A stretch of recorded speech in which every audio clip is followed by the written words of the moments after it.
When I was a child, my speech, feelings, and thinking were all those of a child. Now that I am a man, I have no more use for childish ways. And now I can say these things without help in my own voice. Because I am now neither the woman who was known as the Major, nor am I the program called the Puppet Master.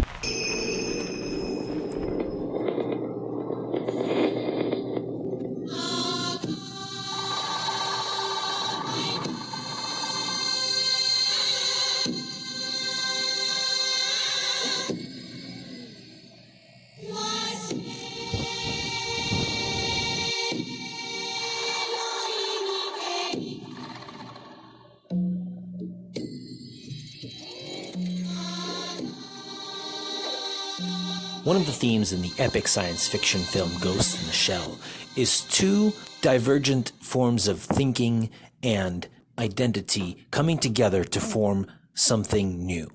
The result of the collaboration, something that could not have existed without the two minds converging. Thus, this watch, which both resulted out of such a collaboration and has aesthetic elements that remind me of the film, was titled Ghost in the Shell. First, a bit of background. A young lady named Marilyn reached out to me through an eBay auction expressing interest in a watch. We quickly both realized that she was not interested in the specific watch that was up for auction, but rather had a vision for something truly unique. The more ideas flowed back and forth, the more excited I got about the prospect of bringing her vision to a reality. And I am really hoping that this reality actually lives up to her expectations. Now let's get into the details. As you may be able to tell, this started off life as an SKX013 Seiko. It really doesn't bear much resemblance to the original watch, but has taken on a life of its own. Starting out from the face, we've got the plain white dial from DLW. Now, I did go in and embellish it a little bit by spraying a shimmering clear coat, which I think gives it a nice translucent element. The hour and minute hand come from an SNK809, and the orange second hand comes from Esslinger. I also replaced the original white day and date wheel with the black ones, as this is something that Marilyn felt quite strongly about. One roadblock that we ran into was the chapter ring.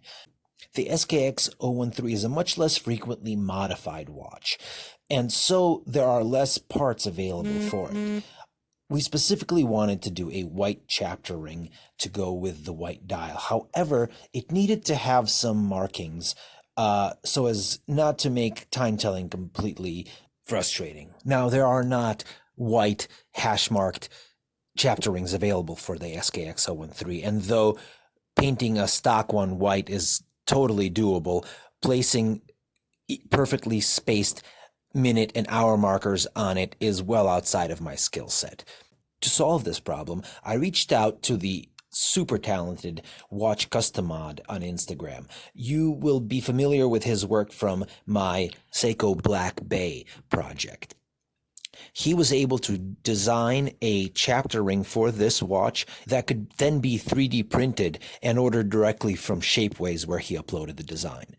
A nice added bonus is that he left indentations at the hour markers where Lume could be added, which gave the final product a really cool effect. In fact, one of the coolest views of this watch is in the dark with the Lume fully glowing.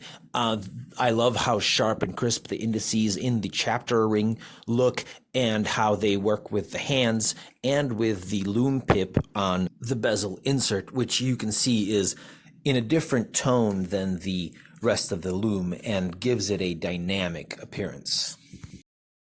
One bit of disclosure here, I had to get the chapter ring printed in the special translucent, high-detailed plastic to be able to get all the details on there, which I did still have to paint white before adding the luminous paint.